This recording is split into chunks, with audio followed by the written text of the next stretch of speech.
Hello, hello. Artie, your level good? My level is good. We're rolling. We're rolling. I got the Dan Filato point. What that point is, I don't know. I've been trying to figure out for 5 years. But he's here. Mara Bosco's here. Hello. What's up, Mara? And the great Johnny Stein. Hello, quitters. Yes. I forget we call them quitters. Very negative. But I welcome you all to the inner lair. It's a positive time in the Lang-Filato partnership. Not sexually. Oh, God. That's always a problem. That's bottom top. I keep saying, Dan, you're the bottom, and you should just embrace it. Embrace it. That I have tattooed the words Goldie Hawn's young ass. Oh, God. Ooh. In bird wire. I imagine your hairy ass is actually Goldie Hawn's young ass. In bird wire. Oh, God. When, of course, her and Mel Gibson, the Jew hater, before we found out that his father had a theory that the 6 million Jews were really 2 million Jews, and the other 4 million had moved to the Bronx. I think he said that in a report, that the Holocaust was bullshit, and the woman said, what about the 6 million Jews? He said it's really 2 million. And even if that were true, does he expect us to go, well, what are we upset about? 2 million? Boy, we're just fucked. We'll take the sticks out of our ass. What are we upset about? So I guess Treblinka and Trilanka were bullshit camps. Jesus Christ. And then he said the other 4 million actually weren't killed. They moved to the Bronx. And if that were the case, Arthur Avenue would be much more crowded. And I couldn't get a stuffed artichoke at Dominic's for years and years. But, yeah, that's what I do with Dan's ass. I imagine Goldie Hawn's beautiful ass. If you know the scene I'm talking about, they're, for some reason, climbing a rock. I didn't pay attention to the movie. It's one of those movies I brought a date, and I put my Sony Walkman on, the Eat a Peach album by the Almonds. And as Melissa and Jessica tuned up, I saw her ass. And Mel Gibson had a beautiful view of that ass. And if he looked harder, he would have seen 4 million Jews who had sex with her ass, which is why she was in the movie. A lot of irony. She would have seen Louis Mayer, Daryl Zanuck, Louis Mayer again, Sam Golan, and all his 3 grandchildren, and the best friend in Ghost, who's the killer, not the Puerto Rican kid. He was a Goldman. All were in her ass, from what I hear. So the real story is 2 million Jews were killed, 4 million went up Goldie Hawn's ass. Some went in her throat. Whoa. But she got that part in Cactus Flower, and the rest is history. I hope Walter Matthau was one of the Jews in her ass. Because I'm a big Walter Matthau fan. When Walter Matthau was live, I used to do a joke on stage at the Comedy Store in L.A., in the belly room, where they put all the guys that Paulie said weren't ready for the store. I was a regular in 3 clubs in New York when I struggled. I moved out there to do fucking Man TV. I'm on a network show he couldn't get on if he fucking blew everybody.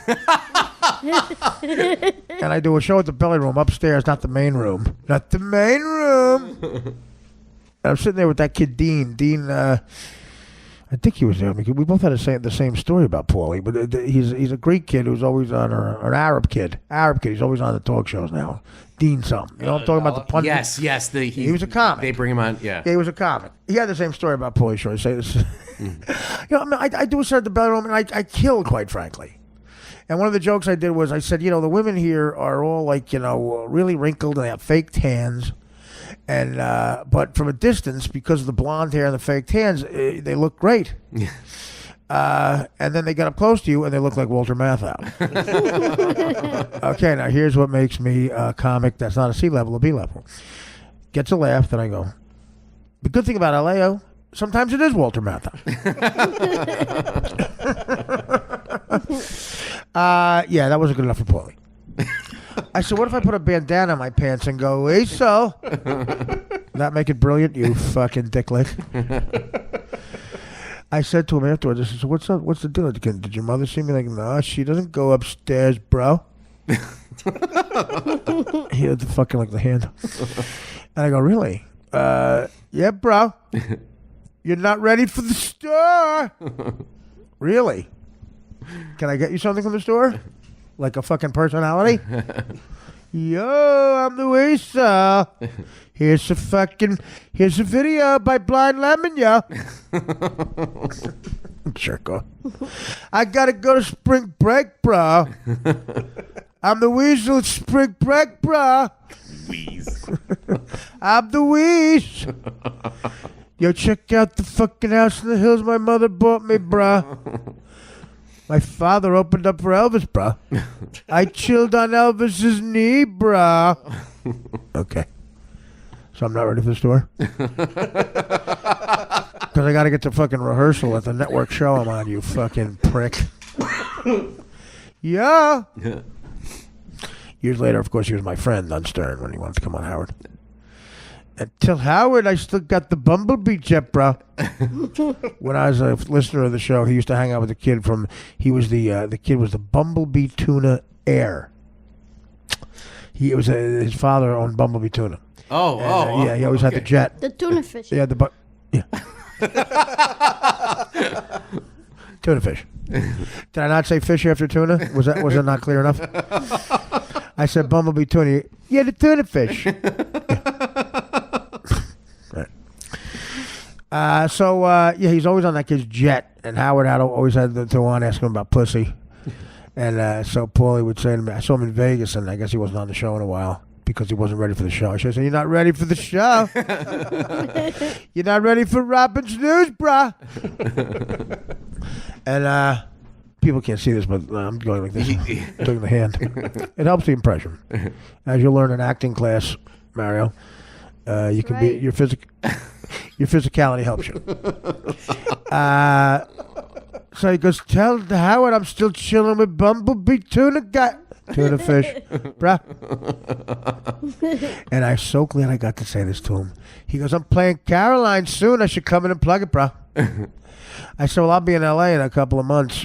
Really? You want to play the store? I'm like, no, I don't have time. He goes, we can plug what you're doing. I go, it's sold out. He goes, really? What are you playing? I said, the Universal Amphitheater.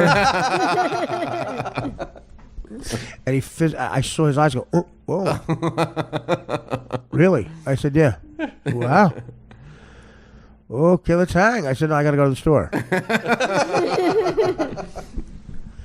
And, I'm going to buy some cigarettes. Can I come? No, you're not ready for the store. You're a rich kid. You've never been to the store. What would you know? You can stay out in the limo. That kid, though, he's not that bad of an asshole, but whatever. I just again, it's not his problem. It's mine. My anger towards rich kids. If I ever had a kid, they'd be richer than me. Well, maybe if the Broncos don't cover me. But he had that rich kid thing every day outside that. Every night outside the Comedy Store, he would be in a town car that was provided to him by the Comedy Store. And he'd be talking to 3 hot chicks, and he'd always talk them into that car. And I'm like, what the fuck is going on? And if you ask him, and I have, both on the air and off, how many Playboy Playmates have you had sex with? He says the exact right number. Oh, God. And the number is, I don't know. That's what he said. Now, like if you ask me, Art, how many DUIs have you had? I don't know. You know what I mean? He says the same thing with how many Playboy Playmates have you had sex with? Oh. I don't know. Few, couple. I love doing his voice. His last special is amazing. He does it from Washington, D.C., and he somehow got I think Eric Holder was on. Yes. Yeah. Was he Eric Holder? Yeah, was one of the other? There's a guy who looks like Eric Holder. Black out a mustache. Ron Glass. It's either Carl Weathers, Ron Glass. Ron Glass shaved it, I think. How many black guys with mustaches are there? The guy from Law and Order, the DA, whose name escapes me. Carl Weathers, Don Cheadle in the Carl Weathers story, and Mrs. LeBron James. Oh, God. His mother.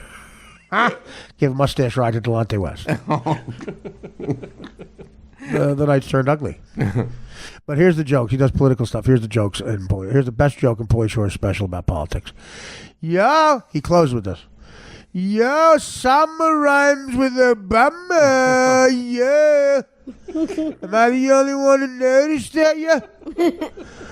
Summer rhymes with Obama. Yeah. What's that, yo? Coincidence? I think not, yo. Osama rhymes with Obama. Yeah. Coincidence? I think not, yeah. My name's Pauly Shore. Good night. Standing ovation. Three playmates blowing him. Oh. As if he's Mitch Hedberg. Who's dead? Pauly's alive. I have a podcast. Aziz Ansari's at Wembley Stadium. In other words, kids, don't get into comedy. Not an ounce of justice in this fucking business. Speaking of which, last night I have to say this, I won $15,000 on the New England Patriots. Let me repeat that if you didn't hear it correctly. I won $15,000 on the New England Patriots. Put it on the money line. A little more because it was I mean, listen. I realize that I've won a lot of money because of the Pats, but I usually bet on the Giants, and they can't beat the Giants. So when the Pats are involved, I win. Tom Brady, Brady rhymes with lady. Just saying, coincidence, yeah. Yes. And last night I was aggravated. Dan came in here steaming. And he said, that fucking stuttering John, I hate him. I can't take it anymore. And Dan's a nice guy. He said, well, he's fucking with me on the, and he's saying shit about Dan that's slanderous. It's lies. And I don't know where his pea brain fucking got this idea, but he's lying about both me and Dan. He said I said something about his kid. I would never in a million years do that, ever. Even though he finds it nice, easy to talk. When he gets fucking cornered because I'm outwitting him, like that's hard to do. Yeah. Does he get mad at the piece of sheetrock that outwits him every morning too? The only thing he can outwit is a mirror because he's looking at it. It's him looking back at you, buddy. You have a chance to be funnier than somebody, you chimp.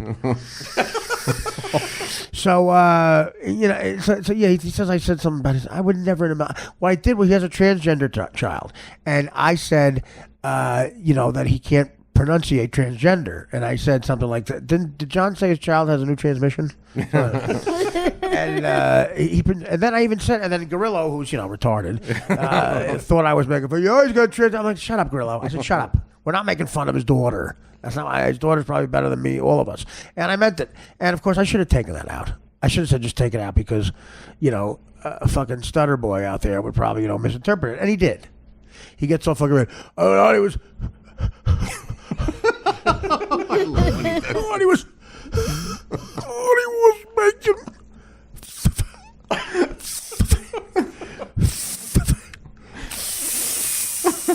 Goofing on my daughter.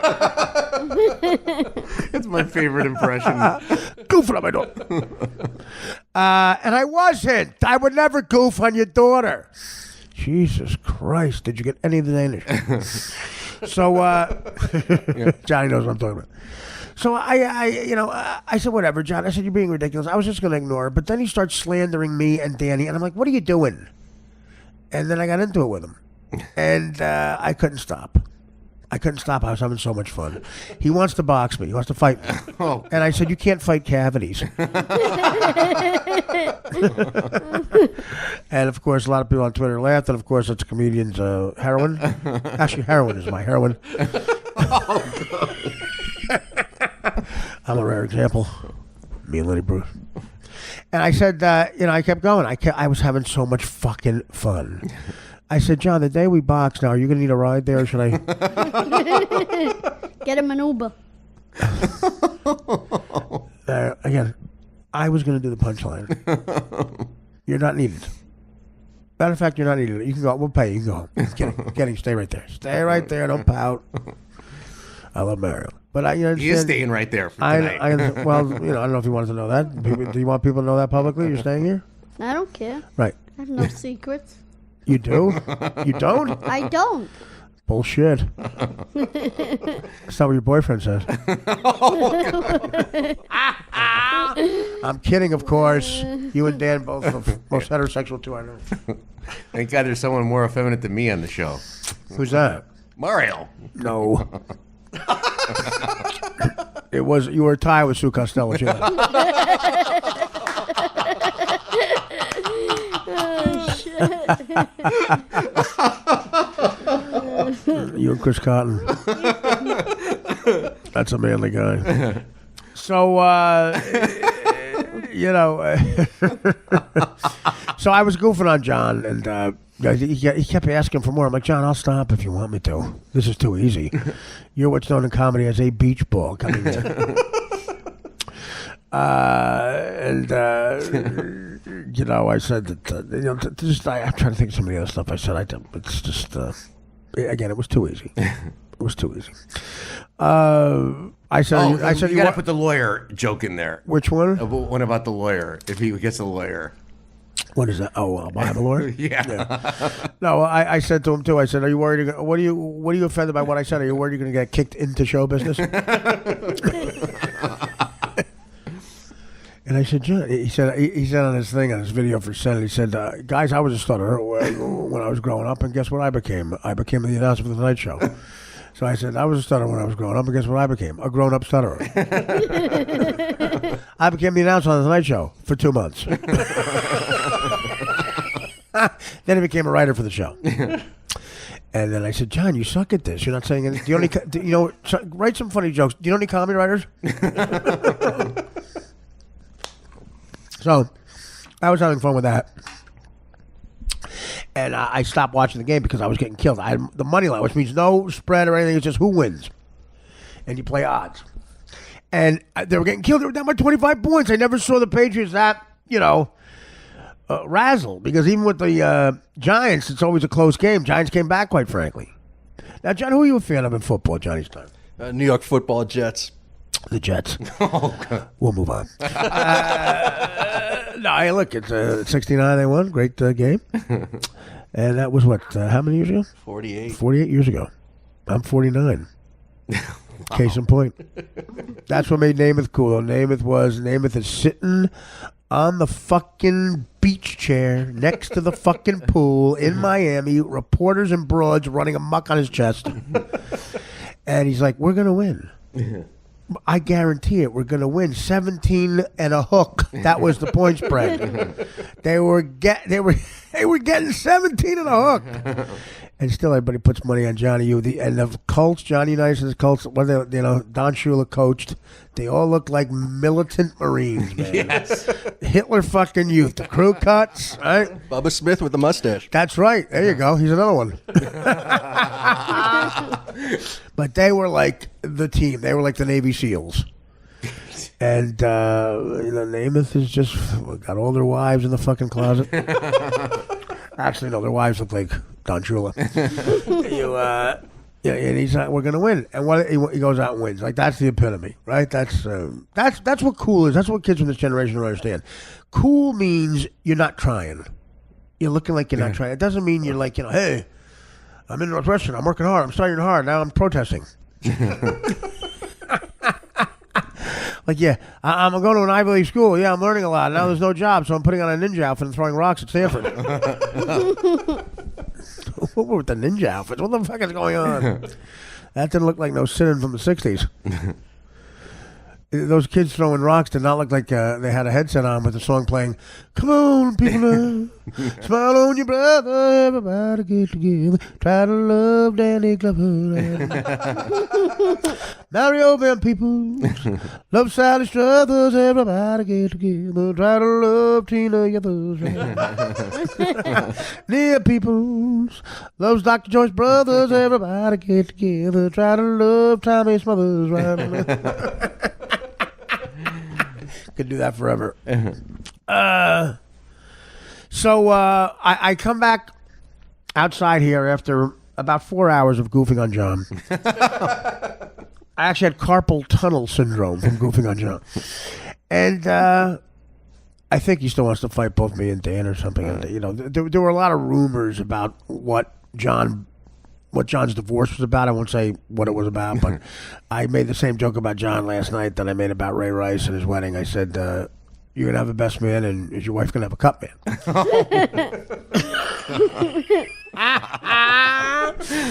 Nothing, of course, is... it's all legend. You know.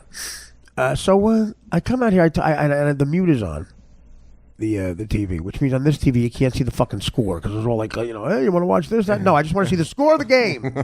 Yeah. But eventually it goes away. So I go out to my terrace. I get some fresh air from, and actually I lit a cigarette.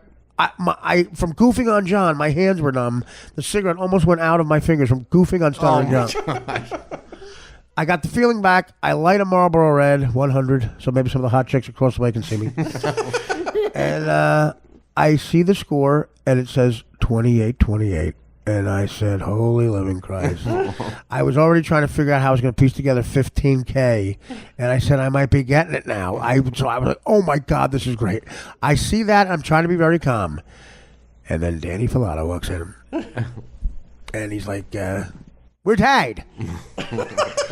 Now, Dan was, what an asshole friend, was rooting for the other team the entire time. I did not know that you would bet. Well, I tweeted you. I'm kidding. No, I know. You know how annoying that was in the beginning of the night? He got mad that I was insulting John. He wanted me to insult him, and I insulted him in a way where he thought was too offensive. I'm like, what about you? You're in a fucking dogfight here, brother. I'm a scumbag. See, Dan's not a scumbag. I'm like, you'll give a scumbag a job, he's going to act like a scumbag. You know the old fable? The scorpion and the frog? And they got to get across the river. And the frog says, what do you want, Scorpion? Scorpion says, get me across the river on your back. And the frog says, listen, you always sting people. You sting me, you try to sting. If you sting me in the middle of the fucking lake, neither one of us is going to get over there. We'll both drown, so don't sting me. Scorpion says, I promise I won't sting you. Scorpion gets on the top of the frog. They get halfway into the lake, and the fucking scorpion stings the frog.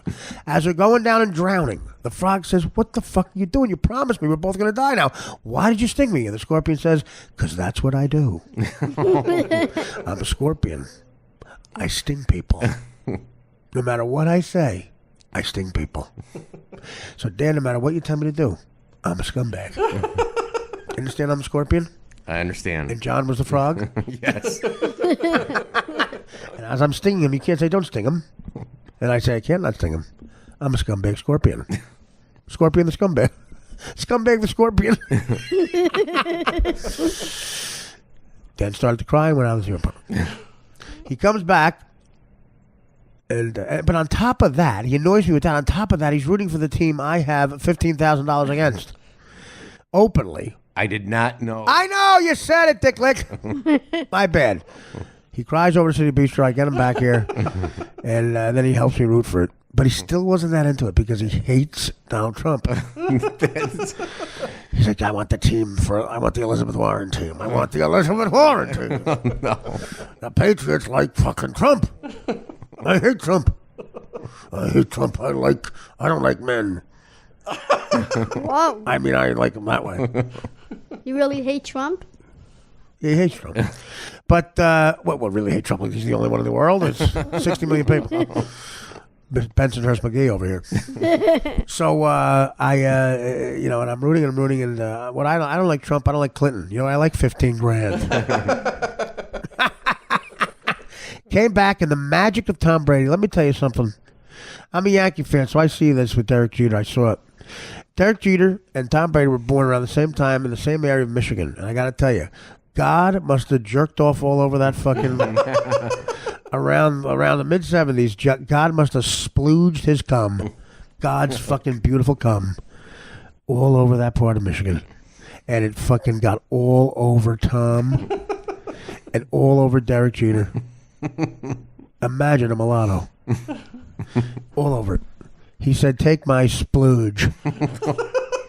You've been splooged. Take my religious God splooge. And fucking cover your face with it. Derek, cover your face with it. And, I want you, you can look like a kabuki man. And wear that under your mulatto skin. The way Jordan wore his North Carolina shorts. I want you to wear the white splooge of God underneath your brown skin. Quite frankly, you look like Franklin on the Charlie Brown. Cheater looks like Franklin with that round face. And, yep. And guess what? They had that magic. That God splooge magic. He gave them the God money shot. And they stuck with it. And what happens? Magic. And I won $15,000 on that God splooge. Mario, your thoughts? I didn't do too bad myself. How'd you do? 900. Who splooged on you? Nobody splooshed on me. 900 what? What from what? On the box pools. So you're following my $15,000 story with a 900 story? Well, it's better than nothing. Actually, it is. It's a little too chicky. I was in Like if someone said to me, "Art, you want?" I go, "No, that's what broads win." You know what I mean, I'd rather have 15 grand. You're a chick. You were splooged on. Okay, I received this text at 8:20. I don't know if I can come tonight. I have to see if I have enough money in my Uber account. From Mario Bosco. Yes, I paid off my debts that I owed. What you talking about? What do you mean Uber account? You're playing us again, aren't you? No. Explain that. We always pay for his Uber. Right. We pay for everything. I mean, I think we bought that outfit. Actually, you know what that outfit is like being splooged on. That jacket looks like gay cum. It's my San Gennaro jacket. No, not that jacket. The one over it. Oh, this jacket. Oh yeah, that jacket. The one the one Fruity McGee fucking came over. Your St. Gennaro jacket. Talk about a ripoff. What's that and some wet mozzarella? $90. Yes. 55. Yeah, of course. Could you imagine the ripoff?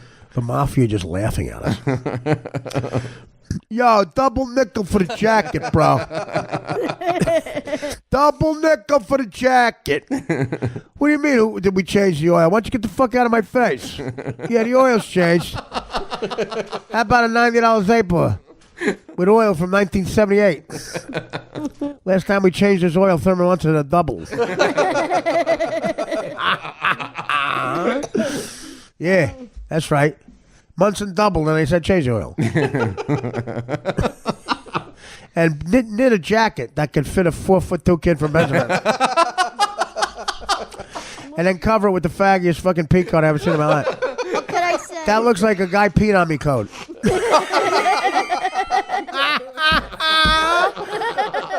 Can you pee on me, Mr. Coat? Sure. That was a rhetorical question. I don't want to know if you could pee on me, you dick. Not me pee on you. Why'd you answer yup? Are you trying to add to the comedy bit? Boy, you need more classes. Did you take Joe Matarice's comedy class? Because it sounds like it. No, I did not. Is he teaching? Yeah, he's teaching. He's teaching you how to fucking lose fucking $60 an hour. I would take it for 60. Let me tell you something. He's taking you for 60. What do you think he's going to teach you? He's going to walk out there and unfunny fuck tell. He's going to teach you, oh, now I'd put the mic in this hand. Oh, really? And then put the $60 in this hand. Unbelievable. Unbelievable. So that was how my night started. Fucking 15 large. And it's not even about the 15K. Quite frankly, I made 4 times that the other night. Telling dick jokes at Valley Forge. But it was just the freeness of it. It's free money. It's free money because I took a risk. I picked up the phone and said, yes, I want the Pats. Because if you look underneath Tom Brady's uniform, you'll see God's fucking jizz. It's like you know how Superman was born with the enclosure, like the clothes that he was born in, like the blanket, like that's what they made his outfit out of. Uh-huh. That is God's splooge. He was super splooged. Now you can see Johnny. I love this. Mario is so upset because he's religious. Mario's Mr. Like, oh no, don't make fun of God. Don't say he splooges. And he's like, but then he breaks every commandment on the planet. Yeah. That should not gamble. Broken. No shit. No broken. Yeah, no kidding. That's not a commandment though. My friend Joe said you're becoming a degenerate more and more each day. You are. I said, too late. Too Oh. late. Man, do you have any more of those stories? Jesus. That was a shorty but a goodie. What a great anecdote. You can hear people canceling their subscriptions. Now, John, so that was it. So I'm going to give you, I'm going to do a little bragging here. But now, Johnny Stein, how have you been, buddy? Johnny is a loyal friend. He's not only funny, he's a great audience for comedy. He'll give you notes. I know he comes to the shows, and sometimes I don't even know he's at the shows. And then he'll tweet me notes. That's the least I can do, Artie. That is nice. I mean, so you, how many times have you seen me do stand-up comedy? I think I owe you money. Yeah, not from that. Yeah, well, listen, I finally, what, from the Kit Kats? Yeah, exactly. Or the Uber. Stop. Jesus Christ, the Uber. Did you Uber it here? Well, listen, you guys got to look at it this way. Do you want to be on the podcast or not? Right, Mario? Or you want to? See, you beg me, Mario, to come on here, and then you expect me to pay. How about no? I have a leverage position. I'll say you basically do it. You want to link to show business or not? I mean, quite frankly, what is your other link to show business? And don't say the Kimmels. No. When's the last time someone in the Kimmel family took your call? They called me the other day. Who's they? Sal did. He's not in the family. I mean, who called you besides Sal? Who's anybody called you besides Sal? His cousin Mickey calls me. All of his cousins except him. I don't want cousins. Did Jimmy ever call you? That's what I'm asking. Not in a long time. Why? I don't know. And I don't really ask. Did he leave his phone number on a high shelf? No. What a shitty move. Here's my number up here. He's a big shot now. He's always been a big shot. He's a good guy. He's always Really is a good guy. been. Oh yeah, whatever. What a bullshitter. That's not what you say off the air. Fuck him. Fuck that guy. I can make his show more funny. Does he know I'm in classes? I'm taking scene study.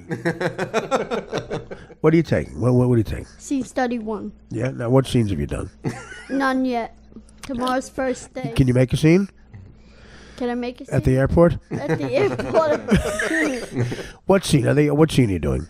I don't know. They haven't sent it to me. Tomorrow I get it in class. You do? And then now, I gave you an assignment a couple weeks ago to write comedy. You just blew it off. I didn't blow it off. Yes, you did. My mom got sick. and Okay, here's the excuses. I made it in showbiz while my dad was sick. Okay?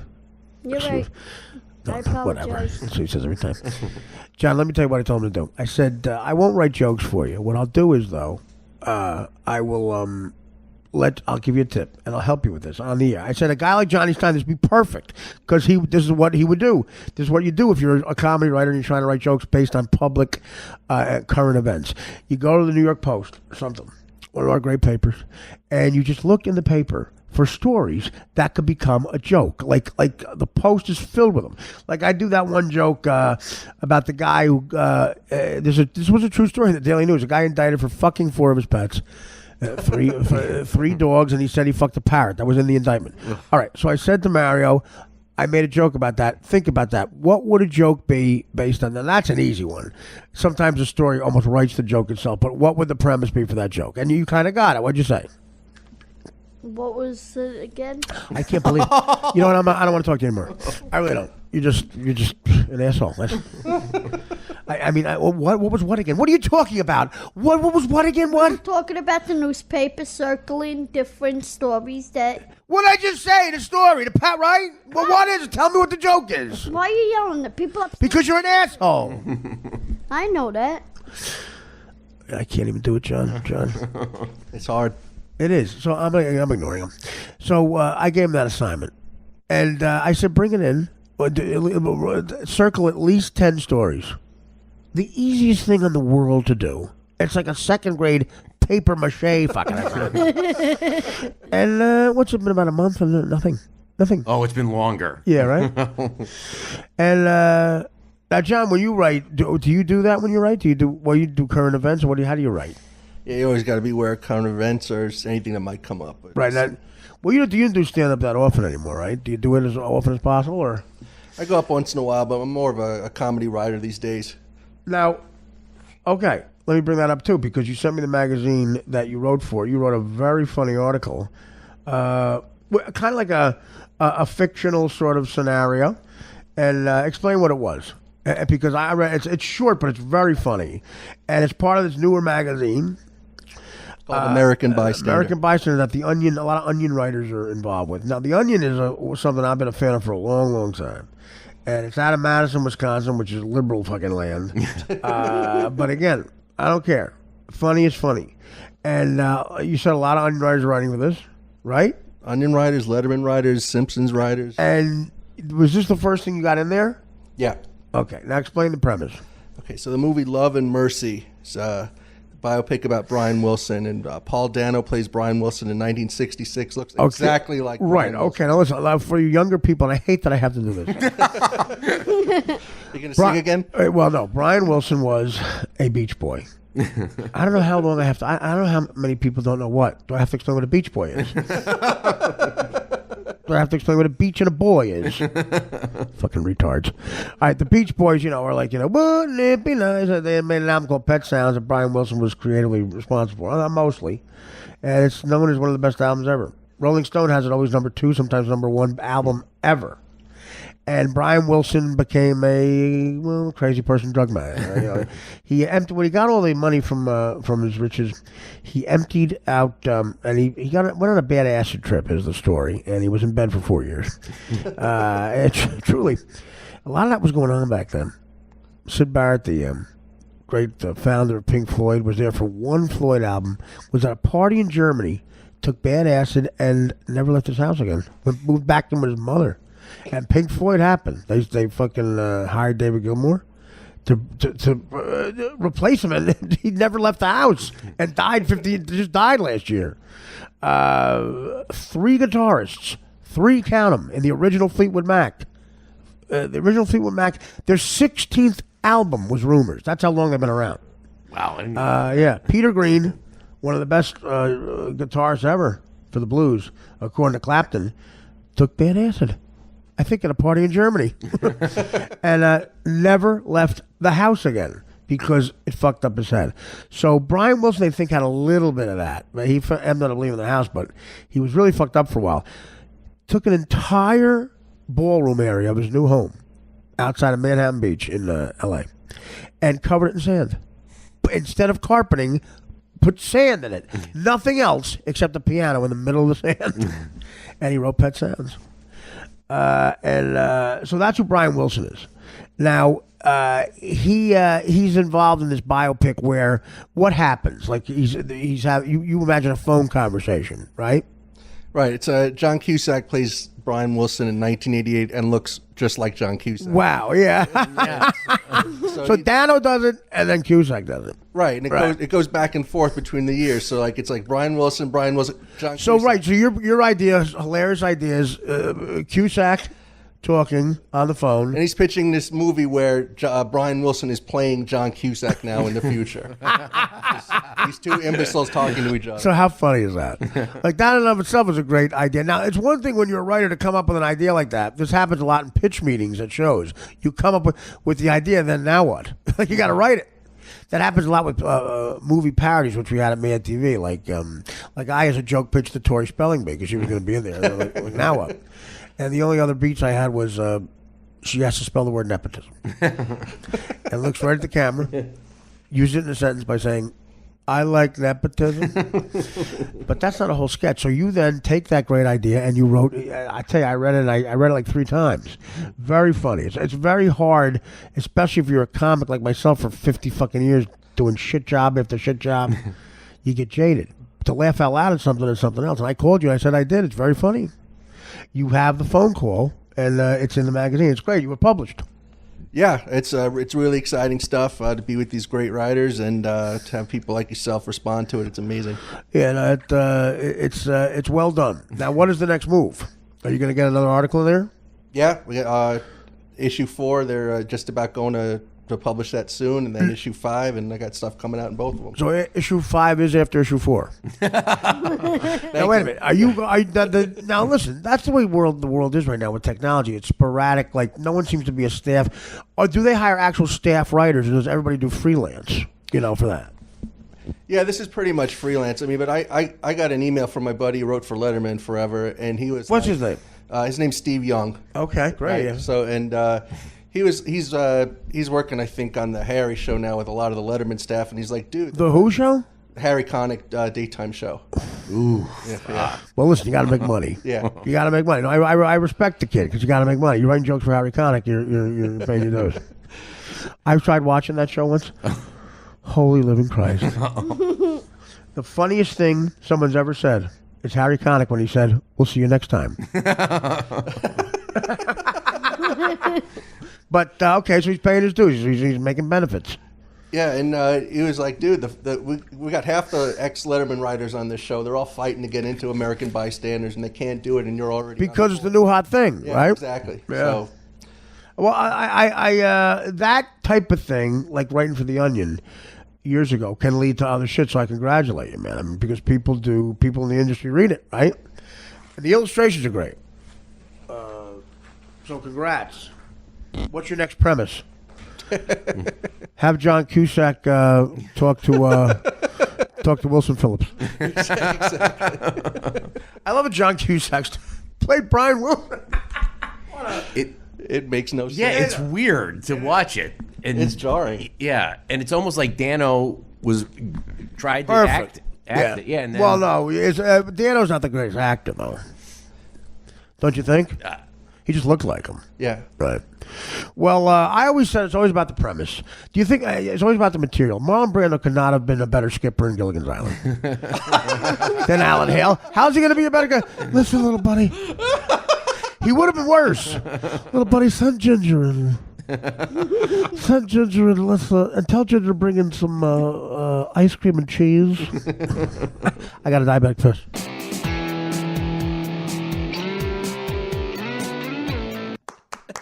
The trans-operative community. I got the Filato point. We're back, Johnny Stein, and of course, Mario Hershey. First time you ever heard that, I'm sure. Mario Bosco, of course, I'm kidding. Hawaii is suing President Trump. Everybody's suing the president. Bill Maher used to do this stupid thing about people disrespecting Barack Obama. He thought it was a racist thing because no president gets treated like he does. I wonder why. Could it be racial? Maybe. His point was you always respect the office of president. I guess that went out the fucking window with Trump. Everybody's suing the president. I love it. Listen, here's what I like about Trump. It's him against the fucking world, man. He's still a rebel. He's still a guy that's like, fuck you, I'm doing what I want. If I want to put a little fence around every Muslim, I'll do it. They flew a fucking plane into 2 of our buildings. Game over. You know what I'm talking about? Huh? Can you hear me? Probably not. It wasn't the Irish. It wasn't the I-Ties. It wasn't Dan's liberal family. It was fucking, Muhammad Atta. And listen, so I don't want to say that these guys were hypocrites, but they preached no sex, no strip clubs, and they were having sex in a strip club the night before. Yeah. And every stripper that Muhammad Atta fucked, he had a name. He owned them in his mind. And he had a name for their breasts. He used to call them Atta's Tatas. And, yeah. Your Atta's Tatas. Yes. Your tits belong to me. Your American breasts belong to Muhammad Atta. I am terrorist. And I am going to fly my cock into your mouth. I am going to hijack my cock and learn how to land it in your mouth. And then my sperm will take off into your throat. And I will create a terrorist cell. It will be a caliphate in your esophagus. I am going to make a caliphate in your esophagus. I am going to make a mosque a musk in your esophagus. I'm going to make a musk down your throat. Like Muhammad Dice Clay say, I am going to pour a cheeseburger down your throat, and then I'm going to splooge my beefy cum into your throat. My cum is chunky.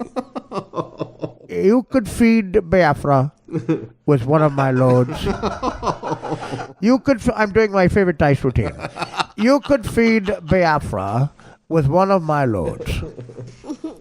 I could jerk off. Right now, they're talking about building a pipeline from my nutsack to Biafra, and 3 times a day, I will masturbate into the tube, and it will go to Biafra. And my loads are so chunky, it will feed them for days. That's my favorite Dice Clay routine. And your breasts are atas tatas. What are they? Where are you from? I'm from Fort Lee. Yes. Well, what I'm going to do is sew your mouth shut. What? I'm going to take some thread and a needle, and as if I'm making a hook rug, I'm going to sew your mouth shut. Why? Say that again. Why? You just answered my question. Because of the annoying, disgusting sound that comes out of your pie hole. Mary, Mary had a little lamb.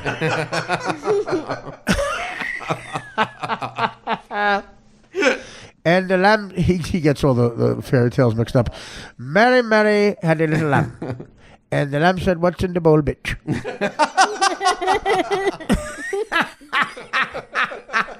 Hickory, dickory, dock. 3 blind mice. Little Miss Muffet sat on a tuffet, eating little blind mice. Oh! Oh! And now I'm done. I am Dicey. Good luck to you and your families. If you are fucking a chick doggy style, can their asshole get pregnant? That's my favorite dice opener. I like dice. Atas tatas. And now I will fly my cock into the World Trade Center known as your ass. Why? Oh, I told my assistant to sew that mouth shut. I guess that wasn't done. Instead of why, you should be saying, how will I breathe? I'm marking that under questions I don't give a fuck about. Rodney Dangerfield. I'll tell you, I'll do my Arab act. You ready? This chick was known as a two-burka. You put a burka on your face in case the burka on hers fell off. You know what I'm saying? I'll tell you, these mosques, you can only go to the bathroom if you're a believer. Quite frankly, I was in a mosque the other day, I had to go so bad I radicalized myself. You know what I'm saying? All right. You know what I'm saying? All right. How to get anything? Hey, this Charlie G. Woo's a hell of a guy over here. Yeah, all right. I'll tell you, my wife, I came home and she was out of her burqa. I said, why? She said, because you came home early. What kind of an infidel are you, for crying out loud? Yeah, I'm Muhammad Dangerfield over here. Muhammad, I'm in Dangerfield. I'm a true believer, you know? Yeah, I radicalized myself up in Minnesota. I'm doing it right now, but last week I was a rough shit. I I went up by 70 virgins. They were all guys. I said, what the hell are you doing here, Greg Louganis? He said, I'm one of your 70 virgins. I said, quite frankly, that's disgusting. The Quran says for you to fuck off. You know what I mean? I'm all right now, but last week I was rough shit. Hey, that's like started out of I saw him at the Capitol Theater in Passaic, 1986, with Mike Saccone. Me and my buddy Mikey Saccone. And we went there, and he comes out. Right before he comes out, I don't know if you had this plan. Right before he comes out, there's an announcement saying, listen, if you want to take a picture of Mr. Dangerfield, you can't. No pictures allowed, So comes out, a couple of guys take a picture. He goes, hey, did you hear the announcement? No pictures. What are you, fucking Japanese? Come on. I remember being at that joke, that ridiculous joke said by that genius. I remember me and my buddy Mike Saccone laughing like our fucking spleens were hurt. Capitol Theater Passaic. I saw the fucking Ramones there. Oh, those were the days. I saw the Ramones there in 1984. It was not a politically correct crowd. There was some fat shaming going on. Oh, these kids don't even know. These kids in their safe space at Brown University. If I could have one wish, it's that those fucking kids go to a Ramones concert at the Capitol Theater in 1984. Oh, they might hear a few offensive things. Oh, would I want you to be sedated? A Ramones concert at the Capitol Theater in Passaic, New Jersey. You in your safe space. You fucking queers. Ooh, motherfuckers. They don't even know. They don't know, these rich little kids. She was known as a two-burka. For young people, they used to have a two-bagger thing. You put a bag on your head in case the bag on hers fell off. You think that was fat body shaming? Come on, guys. Come on. Get over it. Get over it. You're going to hear offensive shit. You got all the money. That's why you're not hearing offensive shit now. You go out into the workplace. You get on the subway. You see this kid calling home. Dad, listen, I told the gentleman I was in my safe space. He urinated in my mouth. Oh, God. I'm trying to do this in my stand-up bit. I do that, and then I have the guy's father, like a wasp from the Midwest, going, you go back and tell that man you're a Davenport. You are a Davenport from Indiana. Nobody urinates in a Davenport's mouth. Do you ever see somebody urinate in my mouth at the club? No, because your father's a Davenport. You go tell him that. Next day, like, Dad, I told him that I was a Davenport. He shit in my mouth. All right, listen, you come home. You're going to work at the family gift shop. With your two older brothers. Just come back. You're going to paint Hummels and sell them. Is that too much pressure? Yeah, Dad, that's too much pressure. Okay, listen. Here's what we're going to do. What's pressure about it? It's too much pressure to get out of the bed and get out of the house in time. All right, listen. We're going to move the gift shop in your room. The gift shop will be in your room, okay? So you don't have to get out of the bed and no pressure. All right, Dad, listen, but I don't know. I got anxiety. It's right in front of me, the shop. Okay, listen, we're going to put a wall above the shop. In other words, it'll be in your room. But there'll be a wall blocking the shop so you don't get any anxiety at all. Dad, okay, but I hear the people opening the cash register and because, the workers that we hire. Okay, listen, the workers can't make a noise. I'll fire them if they make a noise because it's anxiety ridden for you. Okay, great. But Dad, I get it's hard to get out of bed. Listen, I'm going to have somebody get you out of bed. We're going to hire a guy to get you out of the bed and put you in the shower. Do you understand? I don't want any pressure on you. You're a millennial. No pressure. You are precious. Thanks, Dad. Thanks, because I know you're always going to be in your safe space. Always. If somebody says something offensive, I'll fire them. Daddy, I'll fire them. Great, Dad. Okay, now are you okay with the shower? The water pressure's a little hard. Okay, so I'm going to have them take the water pressure down. I don't want any regular or water pressure on you. Dad, there's too much life's pressure and water pressure. Okay, listen. We're going to lower life's pressure and water pressure. Okay, and you're going to have regular pressure. Okay, but the pressure is hot. I know. In life or in the shower? Oh, both. Now that you say it. Okay. Who's putting hot pressure on you? The African American you hired. Okay, I'm going to fire him. Don't fire the African American because they get very upset and I feel so guilty. You're right. We've got to love our African American. Yeah, I know. Like there's one who killed the jogger. Why are they arresting him? You're right. Why are they arresting him? Because here's the thing. I was thinking that I'm going to protest instead of go to work. Can you I know it's my first day at the gift shop that's in my room, but listen, I got to miss it. Why? Because I have to protest. Oh, great. We won't open.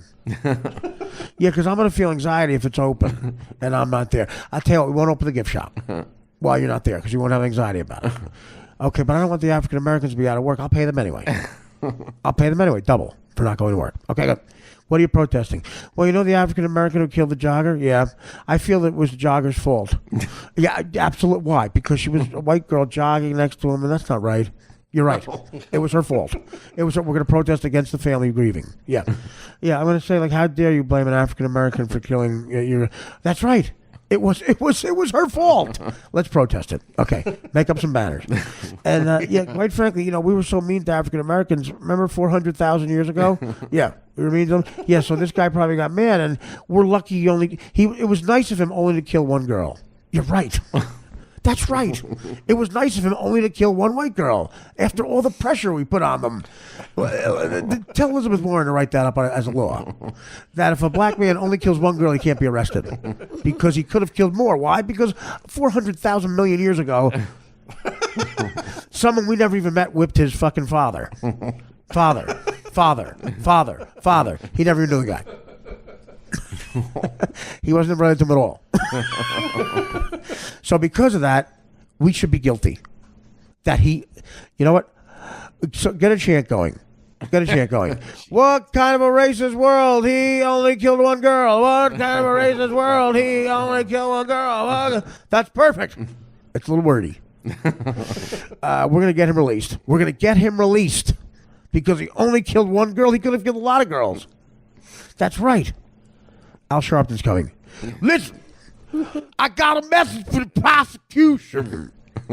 This brother only killed one female. He could have killed a lot more. Why? Because he was oppressed. His great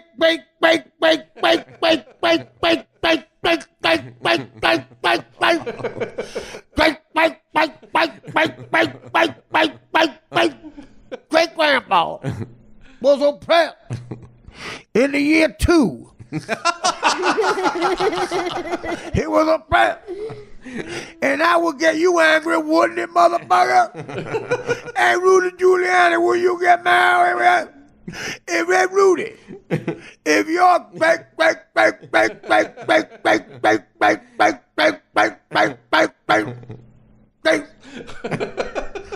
grandpa was oppressed, wouldn't you want to kill a bitch? Actually, no, I wouldn't want to kill a bitch. No. My great-great-great-great-great-great-grandfather came here and sold tomatoes. Bullshit! Your great-great-great-great-great-grandfather owned my great-great-great-great-great-grandfather.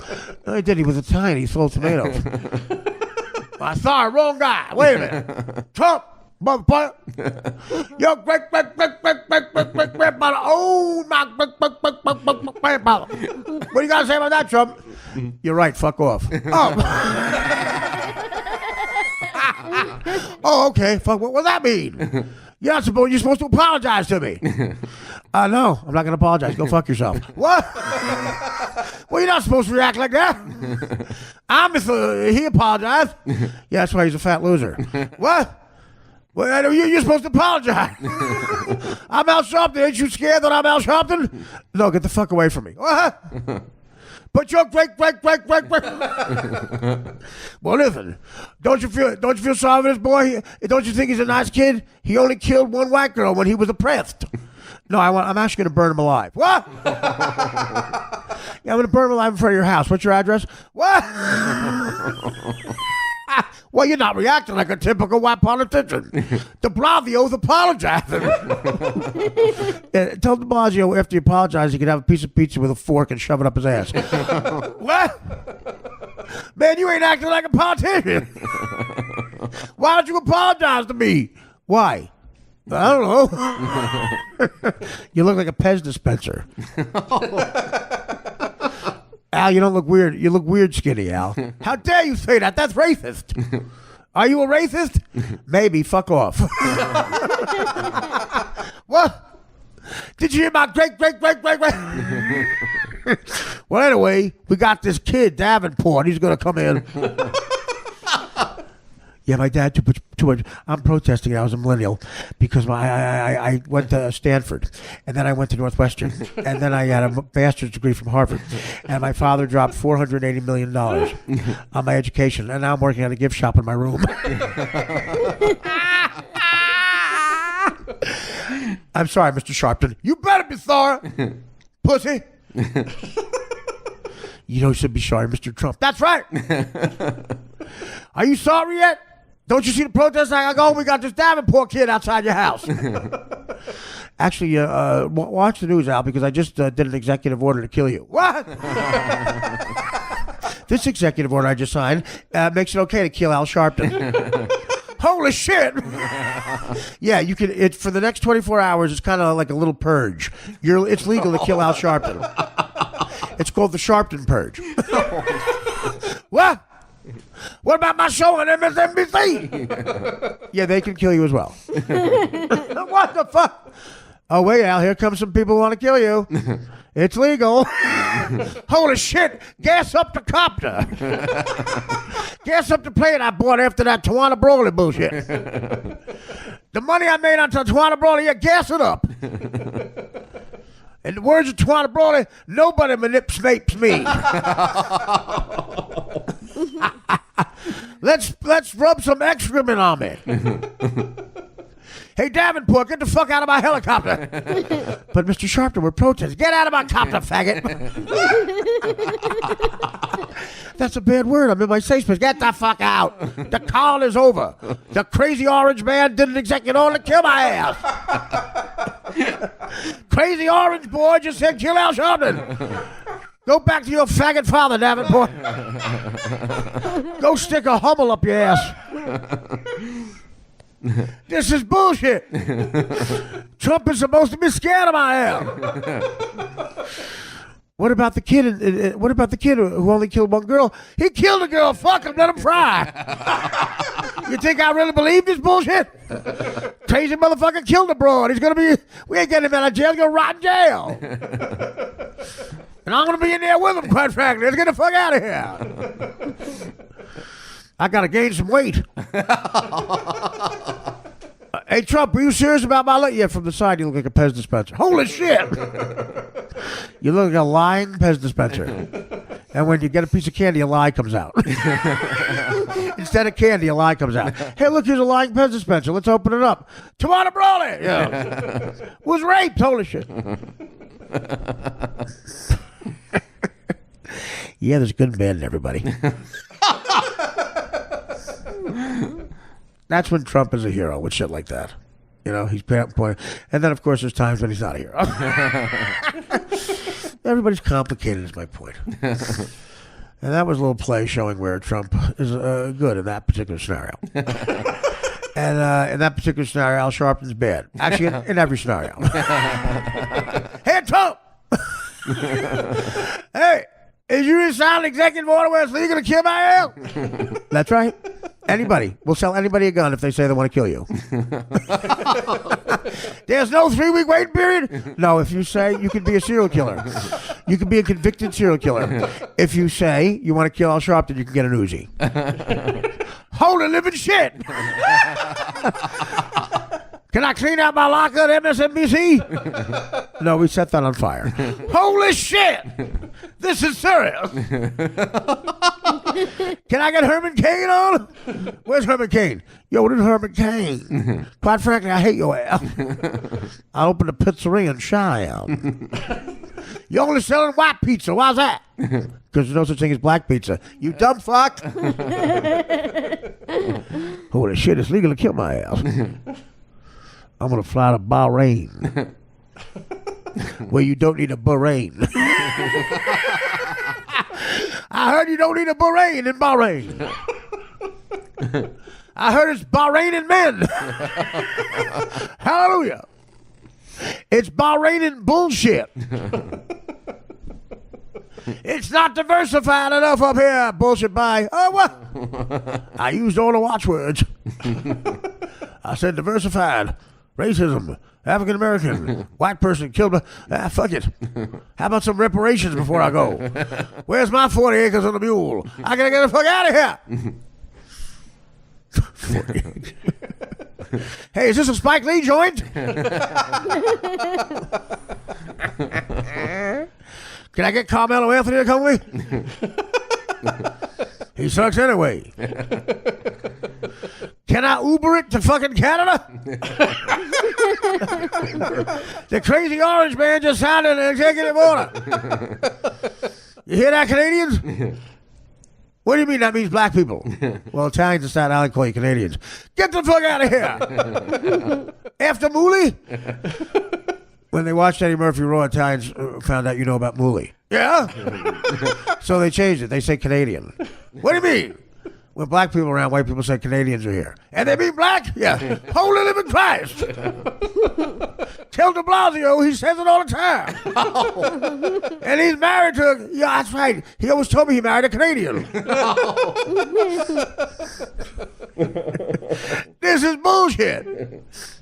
I'm learning everything about you motherfuckers. White motherfuckers. Real quick, can I get an apology, chump? No. Can you get that executive order? Give me 10 minutes to run? Give Al a 10-minute head start for old time's sake. No. Jesus, you're tough. Can we get Barack back? Anyway. Hey, Barack, I delivered the $180 billion to Iran. And I told him where the button is to push. Yeah.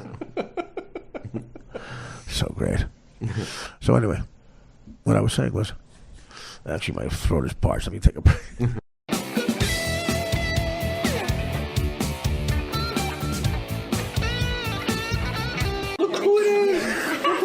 All right, real quick. At the end, we're going to have Johnny will do both parts in a one-man show, real quick, of his article that he wrote, because it is very funny, and I want to plug that magazine, too.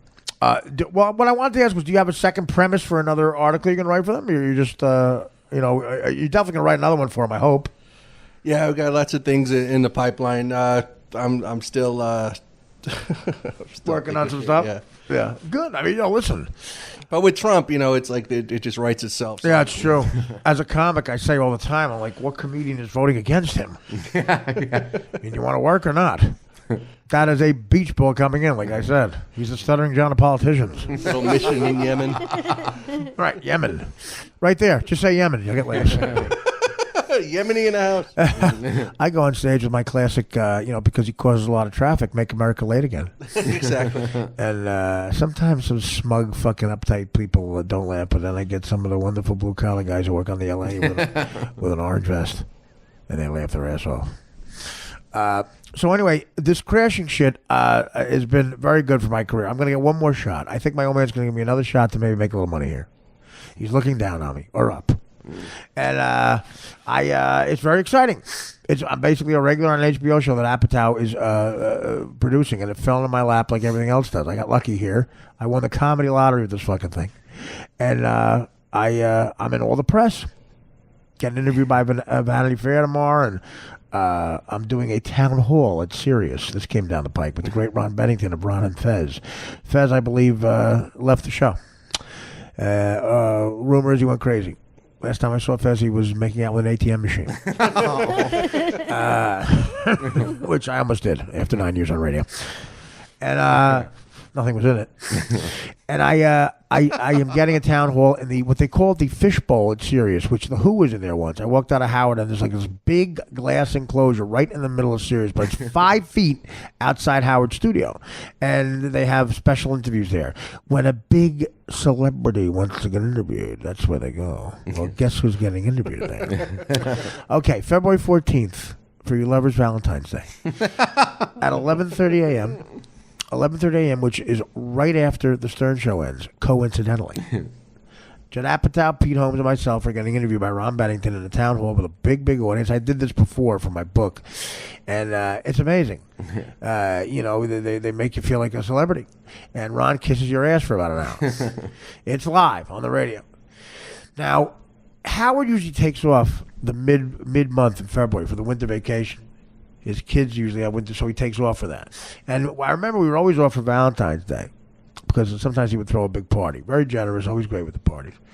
But so I think this is his week off. I would assume Howard would not let them do this unless it was his week off, so he won't be there. But if it happens to not be his week off, Oh, man. because sometimes he has a winter vacation the next week, the late week in February. He goes like Antigua or something with Chelsea Handler. Oh, God. Chelsea, I need a handler. I Googled direct opposite of funny, and she showed up.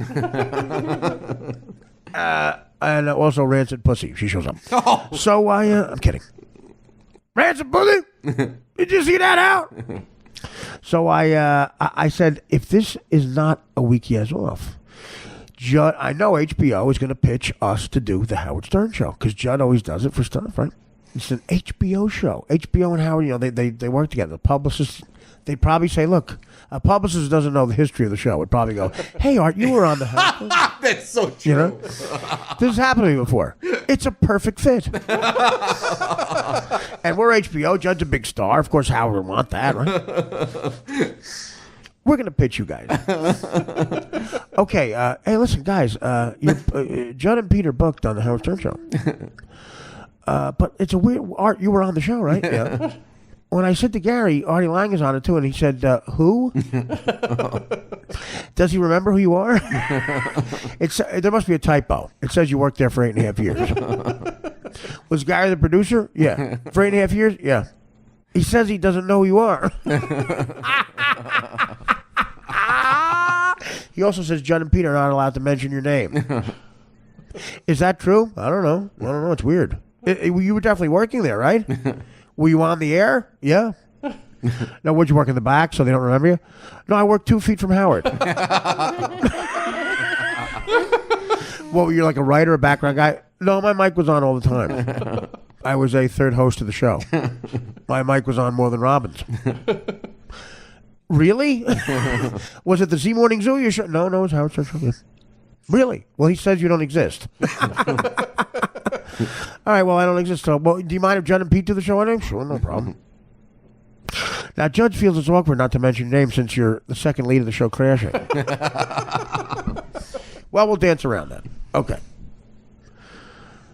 Okay, we did the interview. For some reason, Howard didn't take one phone call. And when Howard said to Judd, who stars in the show? He said Pete Holmes. And he said, what do you mean? Is it a one-man show? Yeah. We filmed his one-man show. What's the name of the first episode? Excuse me? Sitcoms name their episodes, right? Mm-hmm. What's the name of the first episode? Excuse me?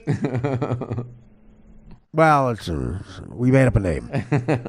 But it's a fictitious name. But Artie Lang. Right up the ass. Right up your pelican fucking ass. You lying phony.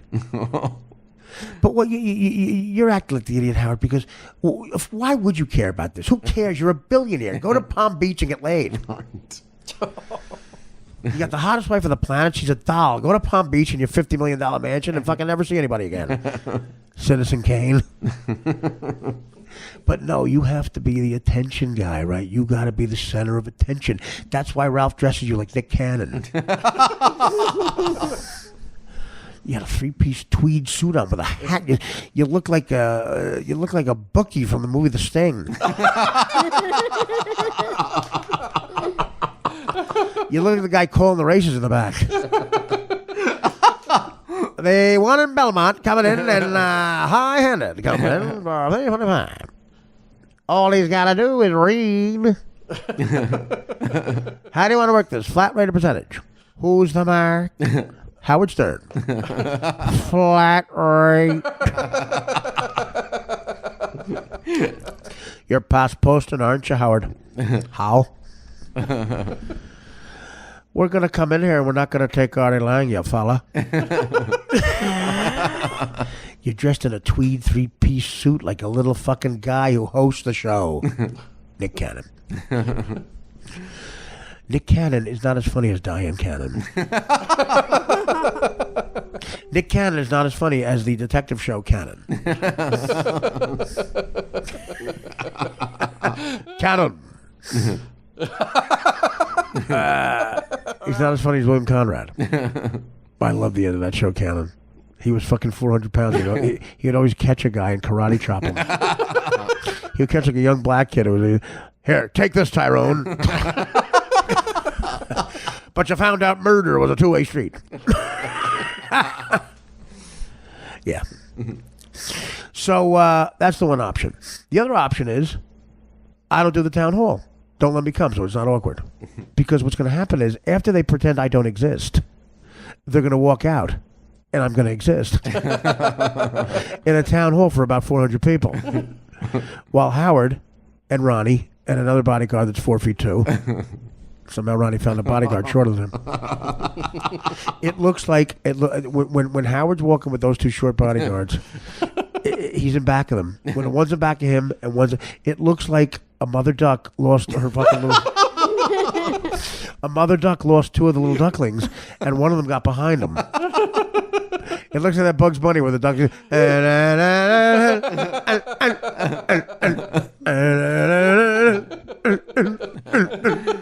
and then they lose little Ronnie, the black duckling. They lose little Ronnie, and he's like, "Where's my little boy?" And Ronnie sees Bugs Bunny and goes, "Hey, I'm a duckling. You're a chicken hawk, and I'm a chicken." I'll say, son, how'd you get out of the enclosure? I'll say, son, where's your mother duckling? Oh, not the pelican-looking guy. Why do I talk like Al Sharpton? Sharpton Leghorn. I'll say, Tawala Brawley got my lips mated. Hit me for a lateral. So, okay, and then what do they do? Just while we're talking, don't you think all 400 people are going to turn around, look at Howard, and go, "Hey, Artie's right here." Okay. Then here's the other option. They say no to HBO, no Judd, no Pete. We want to be the one show on the planet Earth who doesn't have them on. And that is going to be awkward. You know why? Because when they do my podcast, and they will, I'm going to shout it from the mountaintops. Gary's head exploding. Hey, Boff, how are we going to handle this, Boff? Boff, this is above my pay grade, Boff. What do we do, Boff? Do we hire them? Do we say no to Jordan? Because the big throw. Do we say no to Artie? Do we ignore Artie? Do we take you out? Do we lower you out the window instead of walking by the? It's the only way out. Ronnie and the other 2'8" bodyguard figured out we're going to lower Howard out the window, so he doesn't have to go past the town hall. It's going to look like Big Bird is in the Thanksgiving Day parade. Who in the hell is that? Is that Howard Stern? Does he know there's a purge out on my aisle? President fucking Dumbo. All right, there's one other premise. And guys, if you think I'm being like fucking vicious here, I'm not. They were vicious first. Howard is mistreating people. He's treating human beings like pieces of shit. I'm talking about loyal people, soldiers of his for 20 fucking years. He sold out for Marcy Cuntrag. When a con artist like Marcy Turk, allegedly, sits in your office and says, "Howard, I know how you can get Gwyneth Paltrow on the show. I know how you can be respected. I know how you can go to Jennifer Aniston's fucking wedding. You know how? You hire me, you give me Gary's office. You emasculate him, you make me his boss. You fire all 50 or whoever who work on your fucking E-show. You fire all the TV guys, some of which will become destitute from it and will not be able to get you on the fucking phone. because they'll need permission from me to talk to you, like Scott the engineer, and Shuley, and fucking Benji, and Sal, and Richard. And the young fruity millennials you hire instead of Scott, who doesn't look, I guess, hip enough. You put his office on the roof. Sal and Richard can't come in anymore and be the immature, fun-loving people they are. Sal with 4 kids and an Italian home and a Long Island. I got a feeling the bills are mounting up. I mean, what are you doing? The truth will come out one day, how you're treating people, and your legacy's going to be hurt. But you won't care. You'll be like Orson Welles and Citizen Kane. And the last thing you're going to say is, Artie.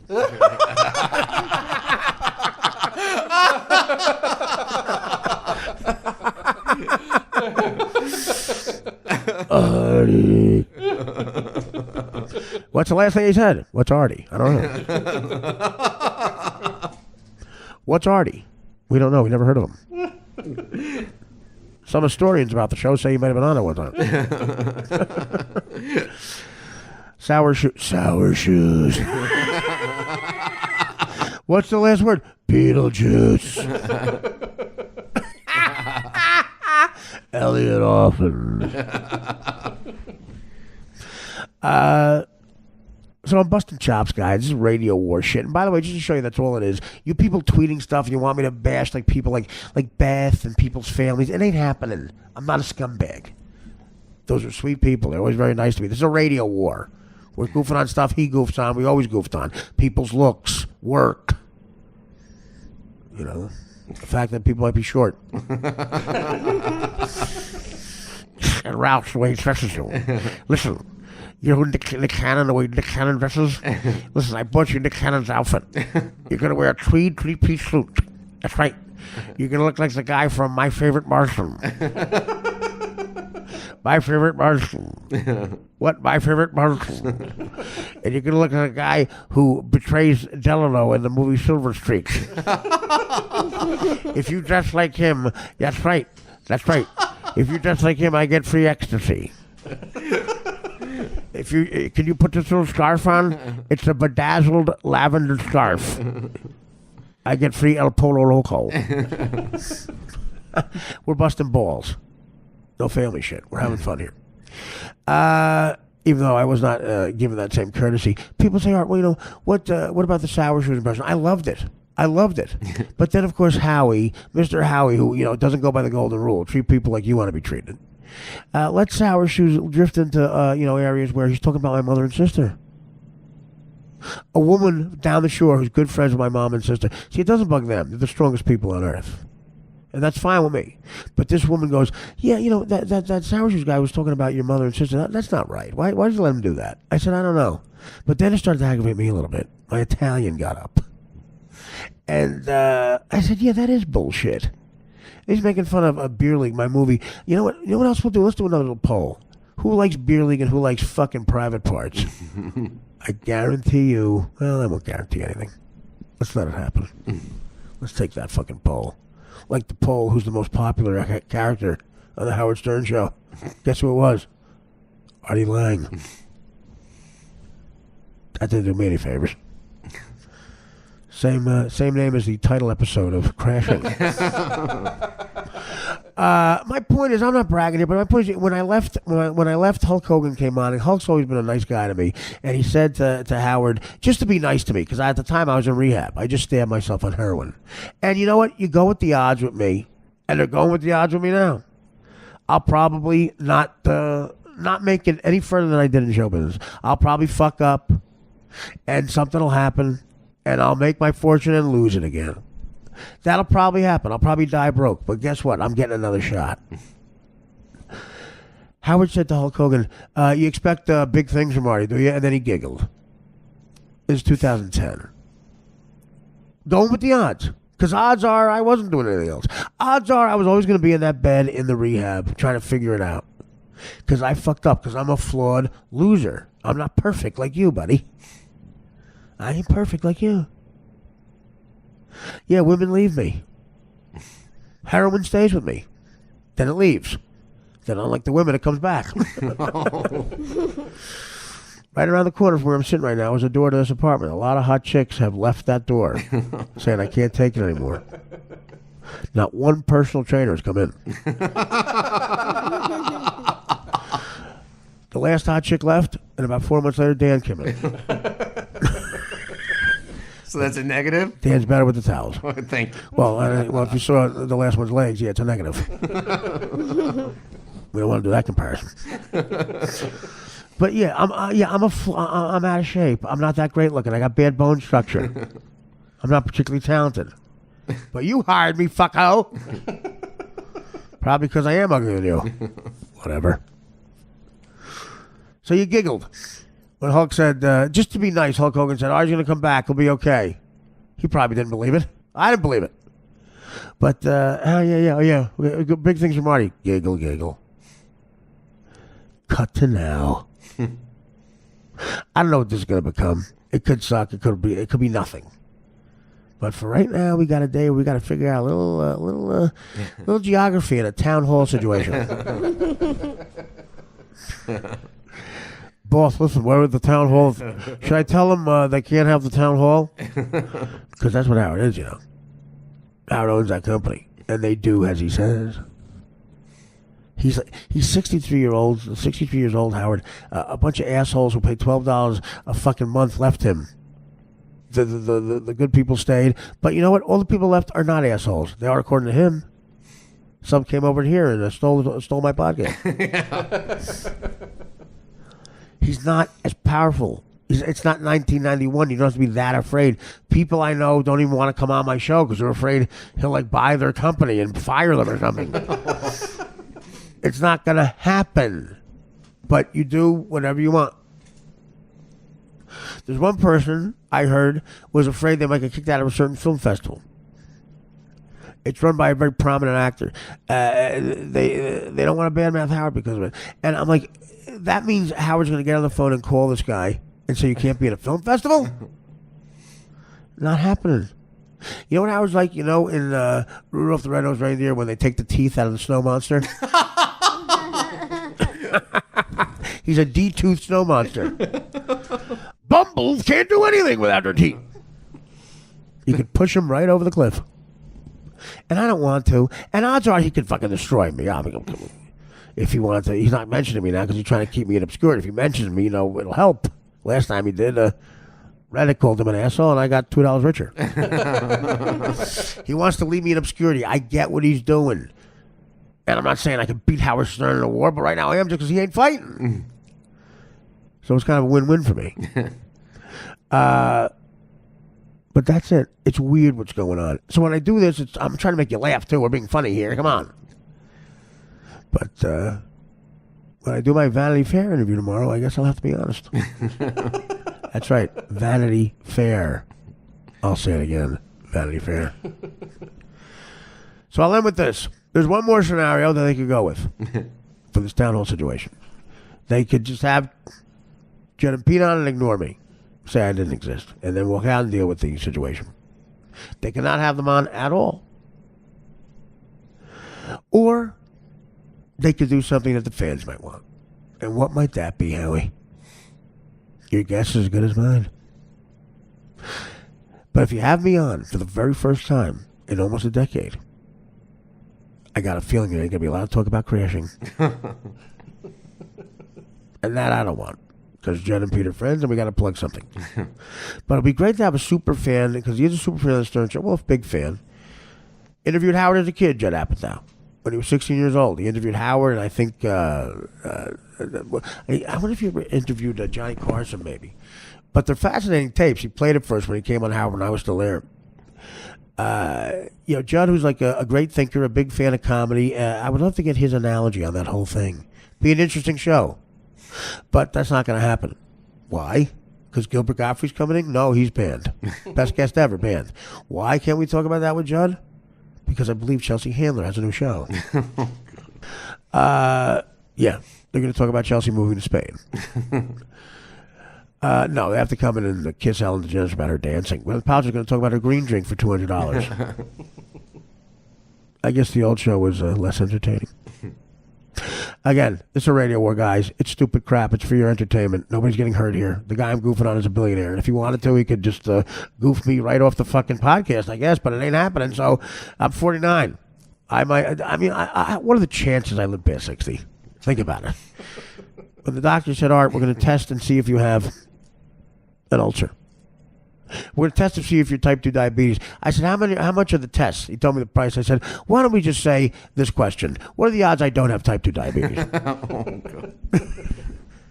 60 years old, Artie Lang? I don't think so. So I'm in the tail end here, guys. As Frank Sinatra would say, when I was 35, it was a very good year. It was a very good year for blue-blooded girls of independent men. We'd ride in limousines, and the chauffeurs would drive.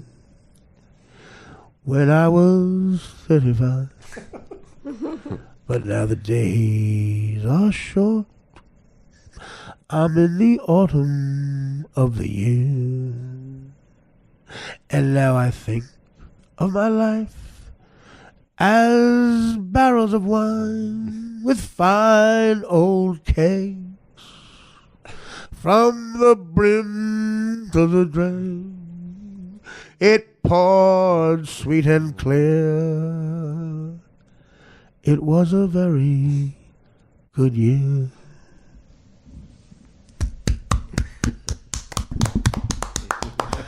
And with this, I'd like to play Why Ralph Sorella Never Fuck With Me when I was in the studio.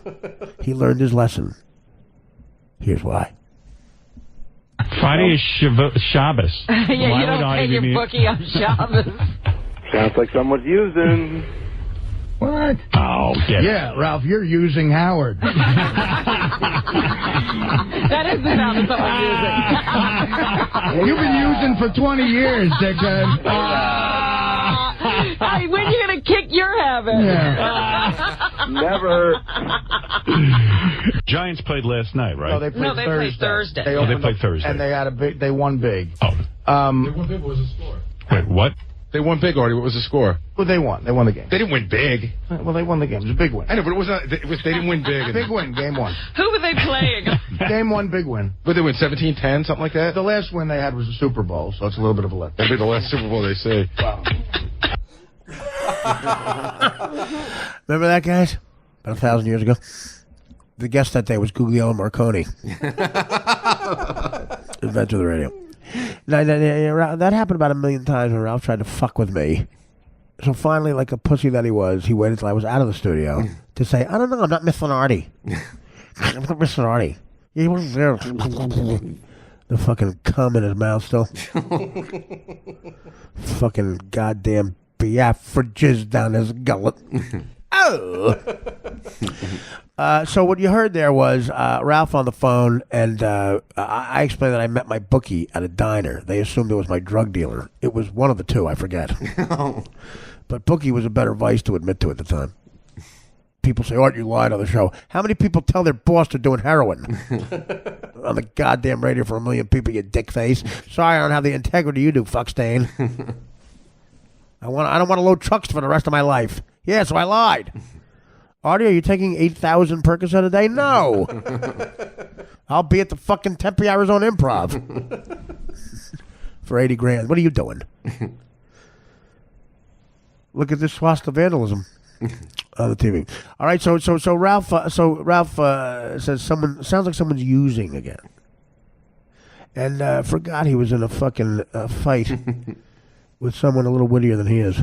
Let's hear that again, then, because I really enjoy it. Friday is Shabbos. Yeah, you don't pay your bookie on Shabbos. Sounds like someone's using. What? Oh, yeah, Ralph, you're using Howard. That is the sound of someone using. You've been using for 20 years, dickhead. Hey, when are you going to kick? Okay, that's that. That's self-explanatory. This, by the way, was sent to me by a fan. A fan tweeted this to me because he enjoyed this. But then, this is what's great about our fans. Inexplicably, he sends me this exchange a weird exchange between me and Gary about a Giant game. This makes no sense, but it was there, so we played it. Yeah. You're having. Never. Giants played last night, right? No, they played played Thursday. They played Thursday. And they had they won big. Oh. They won big. What was the score? Wait, what?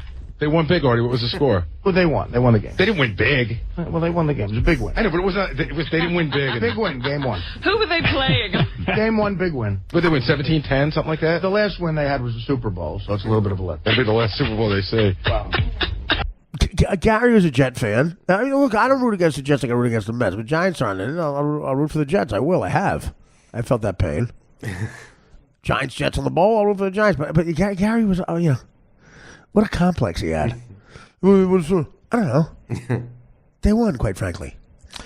All right. Well, we'll leave it there. But what I do want to do is, are you up for that? Do you want to do that where you read the letter? Yeah, let's do it. Okay. Johnny Stein is gonna read what I told you he wrote in American Bystander. What's it called? The American Bystander. I'm kidding. AmericanBystander.org. No, I'll tell you, American Bystander. It's a new type onion, and it's very funny. There's a lot of funny shit in there. And to be published in there is kind of a big deal, and hopefully he'll be in there again. He's a friend of the show, and you'll hear him more. Johnny Stein's a good man. So he's going to do, we'll take a break first, John, so you can get ready. Because there's no, it's seamless in the beginning. And then we'll hear that at the tail end, and then we'll play, you know what we're going to do? What led up to that Ralph thing, the fan also sent, that was a bonus track, about 15 exchanges between me and Eric the Midget on the show. We can do that, right? Yes. We'll play that after the Johnny thing. And Mario, what do you got? You want to say anything? No, You want to plug something? just my website, the Real Mario Bosco. Real Mario Bosco, go. .com. Twitter, follow me on Twitter, Instagram, Facebook. Same Right. shit. Twitter. Check him out. Is it growing because you're on the show? Yes, it is. Are you growing because you're on the show? No, I'm not. You stay just the way you are because I love you. Mario, I love you too. we're having a sleepover. We're going to go to a diner. And if you can guess who's paying for that, you win $1. I'll pay. I love you, Mario.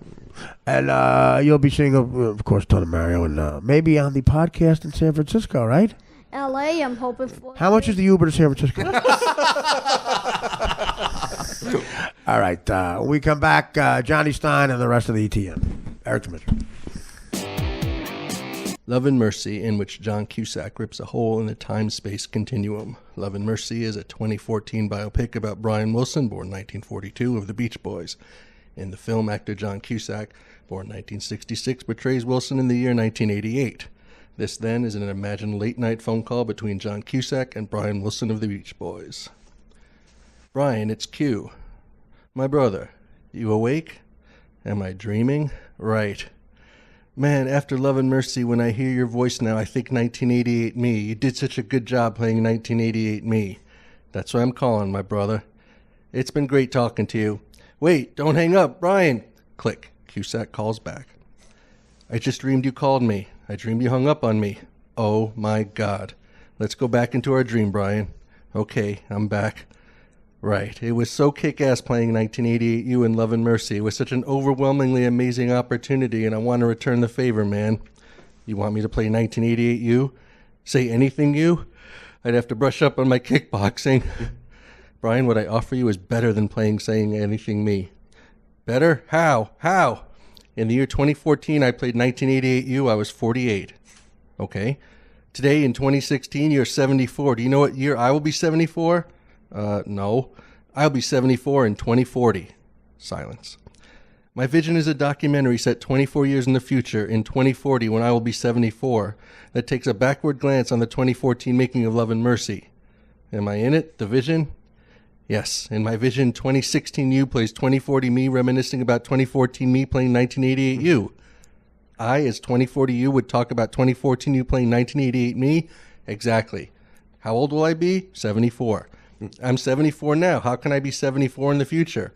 You won't be 74 in the future. What? I'll be 74 in the future. You'll be playing me at 74 in the future. Who am I playing? 2040 me. You want me to play you who played me 52 years ago? What? In 2040, 1988 is 52 years ago. That is exactly right. Then, brother, I'll do it. This is incredibly awesome. I'll have my people get in touch with your people. Not 1988 me's people, though. 1988 me's people was kind of an asshole. Tell 2014 me about it. That's why we're going 2016 all the way, both sides. Thanks, brother. Is there anything you want in your dressing room? Gee, 1974 me wants a sandbox. Already done. Remember, 2014 me researched 1974 you to prepare to play 1988 you. So what does 1974 you want in my dressing room? 1974 me was 8, so the pitcher's mound from Wrigley Field. To fill the sandbox, perfect harmony, Q. I'm incredibly stoked for this. Totally. 2016 me can't wait to play 2040 you, remembering 2014 you researching 1974 me to play 1988 me. In 2016 you's dressing room on the pitcher's mound, dressed as 1974 me. Yeah! 2016 me's writing a note to 2016 me. 1974 Cubs jersey for 2016 Brian. Boy small. 2016 me so psyched to wear that. 1988 me's people would never let me wear that, but 2016 me's got to be me, Q, at all times. Me too. See you in 2040, Q. See you, my brother. Wait, can I ask you a question? Anything, Brian. Am I awake? Scene. I was talking to Gary. I'm gonna do something nice for Eric, actually. Yeah? I got something in mind for him. Gary, can I talk about that yet or no? No, we're not ready for that yet. All right. What are you going to do? You going to suffocate him in his sleep? Gonna call Kevorkian? That's not right. Shut up, fat fuck. Oh, don't talk to Robin like that. Robin's very thin. Not even close I was talking to the obnoxious Italian idiot next to you. Oh, now you got to get racial, huh, you little prick? March 11th is your birthday? Yes. Your parents refer to that as 311, I bet? 311. Yeah, that's your waist size. That's your height, dickhead. All right, Eric. I'm going to take you off the phone and let you go relax, okay? All right. Thank you. See if your cock can reach your ass. Bye. Fuck yourself. Bye for now. Johnny actually made a suggestion yesterday that you find a bunch, and this is his idea, not mine. You find a bunch of Diana DeGarmo lookalikes and try to... Hey, Eric, between you and me, Diana DeGarmo's not even that hot.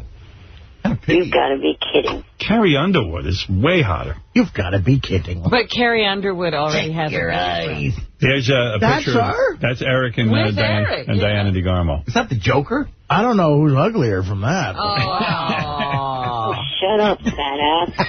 No, What thank is you, Eric. his sensation with Diana DeGarmo? He likes her. Wants to fuck her. No, I want What's to it? date her. When you want to ultimately fuck her, though, put your midget dick in Yeah, her. you don't want to just date her. All right. That's up to her, not No, me. of course. You can't force yourself on her. We can give you her answer now, Eric. Artie seems to know her answer. Yeah, no fucking way in hell. But don't lose hope. Not even if you were the last freakish midget with a cock on Earth. I know some guy who watches American Idol like his life depends on it.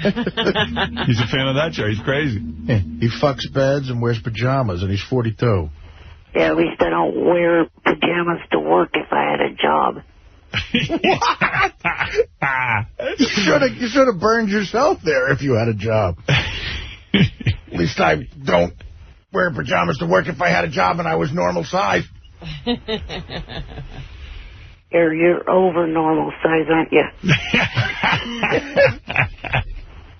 Hey, Eric, is your dream that you two will get married eventually? Yeah. Wow, that's real love. Whoa, what? You just met her, right? Well, I'm hoping that... He's hoping it'll blossom into a relationship where they'll get married, Robin. Yeah, don't you think you ought to get to know a person? Not necessarily. Sometimes you get to know someone, it's not as great. It'll never work out. Eric, you realize this girl, there's a better chance of her marrying a coyote than you. Something not even human? Yeah. The fact that you have this passion for life is remarkable. You're involved, you love television, you love celebrities, you love wrestling, you love women. And as far as we're concerned, you have a hot girlfriend. And he even, he doesn't think of a girl and say, I could never get her. When he was in love with Diana DeGarmo, he pursued it. Stalked her. I would not call it that. She did, and so did her mom. That's a stupid word the police have. The police created that word. That's according to you guys, but from what my friend Susan told me that talks to them, that's not their point of view. Leave it to the police to come up with a word like stalking when Eric's just loving. He's just a suitor. They had him all wrong. Now, I'm not saying you were literally a stalker, but you stalked her with the phone calls. What you call romancing, the police call a second-degree felony. Well, it kind of brings me to my announcement that I have. Okay. All right, Eric the actor announcement. Go ahead. Eric the announcement maker. Are you Eric the announcement maker? Maybe. All right. Eric the insane bore. Oh, yeah, like the rest of the show's been great today. Jesus, sorry. Well, let's see you liven it up. Well, I'm going to start Eric the Actor's 2008 National World Tour to find the hottest stripper alive. Well, now you're talking. Now you're talking. Now you've said something interesting. All right, bye. You're running a beauty contest? Eric is going to tour the country looking for the hottest stripper. Do me a favor, Eric. When you find her, bring her in here. I'd like to meet her. Yeah. Yeah, whatever. I don't know what you want me to do. But you know what? Wait a second. I want to go jump up and down. Like, when does this tour start? Well, if you let me get to that. I like how Artie goes. Eric goes, I am announcing the world's greatest stripper I will find. And Artie goes, okay, bye. I mean, honestly. Okay. We do that every day here. You got to do a Win Fred's Money too, or what? Hey, fat ass, shut up. The tour will start here in Sacramento and run indefinitely. Wow. By the way, fire Shuey and Langford. Why? Because they are ridiculously pathetic. Why? Shuey got in a 2-hour text and voicemail argument with me yesterday because I blew what he thought he had a story. All right, listen, I got to go because I have so much to do. We have Gary that's Palooza. a war we can't get into. Wait, what happened? You blew his friend? What happened? Wow. No, he thought he had a story. And then you blew his friend. No, I did not say that. You blew Jim McClure? Who got blown then? Who did you blow then, if it's not his friend? His story got blown up. Oh, you blew his story. Oh, okay. All right. Okay, thanks, Eric. Eric, listen, me and you are a lot alike, buddy. And it's going to end bad for us. We're going to be in a hotel room, and we're going to be waiting for a whore to come back with money we gave them for coke, and they're not going to come back with the money or the coke, and we're going to die. Neither of you will be mobile. We're going to be yes, that's right. Thank you, Ralph. Both are almost in a wheelchair. We're going to die lonely with black circles around our eyes at a Best Western in Milwaukee. Scott's argument about whipping tigers and lions and horses, the trainers that do that, they don't even come anywhere near the animal with the whip. Okay. With, he's actually... I'm sorry. It's time for me to step in on it. Yeah, thanks. Take care, buddy. All right, Eric, thanks. We'll see you. Good point. All right. That's right. They just crack the whip. They don't hit the animal. Exactly. Go fuck yourself.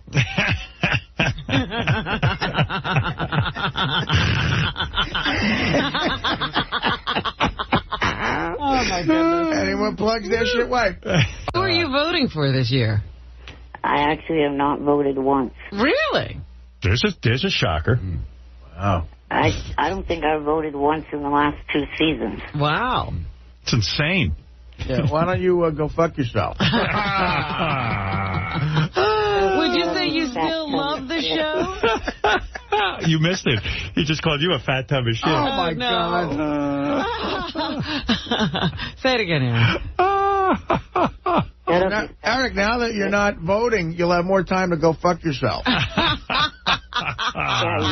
your Yankees just barely squeaked out a victory against my A's. It took them, 14 innings to beat the A's yesterday? Are you bragging about a loss? Yeah, what a horrible thing to bring up. Yeah, they won. Oh, my God. What a shithead. Friday is Shabbos. Yeah, you Why would don't I pay your be- bookie on Shabbos.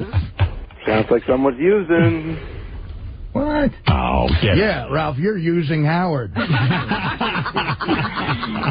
is the sound of someone using. You've been using for 20 years, dickhead. Hey, when are you going to kick your habit? Never.